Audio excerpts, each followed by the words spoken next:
Voici maintenant 3 exemples utilisant la fonction définie par partie. Premier exemple, représenter graphiquement la fonction définie par partie ayant les caractéristiques suivantes.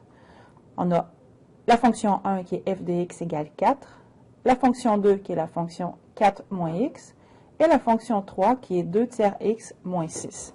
C'est un peu le contraire de ce qu'on a fait tout à l'heure. Tout à l'heure, on nous donnait le graphique et on devait trouver les règles. Ici, c'est le contraire. On a les règles et on doit tracer le graphique. La première fonction, c'est une constante qui va de moins 5 à 0. Alors, pour x allant de moins 5 à 0, la fonction est constante à y qui vaut 4. Pour la deuxième fonction, qui est une droite, on a 4 moins x. La façon qui est peut-être la plus simple ici, c'est de faire une petite table de valeurs avec les deux extrémités de l'intervalle. Alors, à x qui vaut 0, 4 moins 0 me donne 4.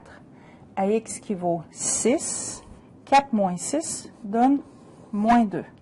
J'aurai le point 0,4 et le point 6 moins 2. Pour plus de sécurité, on peut calculer un autre point.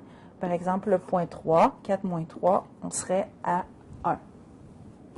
Et on trace notre droite, après avoir placé les points 0,4 qui est déjà là, le point 6 moins 2, et on a aussi le point 3, 1. C'est la droite qui est là en vert. Même principe pour la troisième. On fait une petite table de valeurs.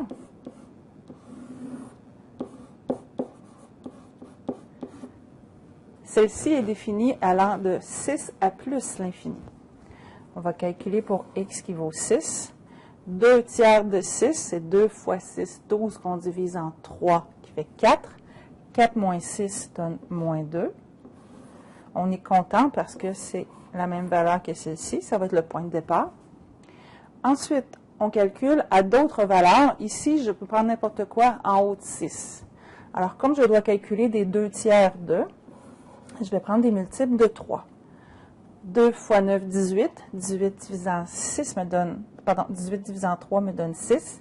6 moins 6 donne 0. Et je pourrais compter à 12. Donc, 2 fois 12, 24 divisé par 3 donne 8. 8 moins 6 donne 2.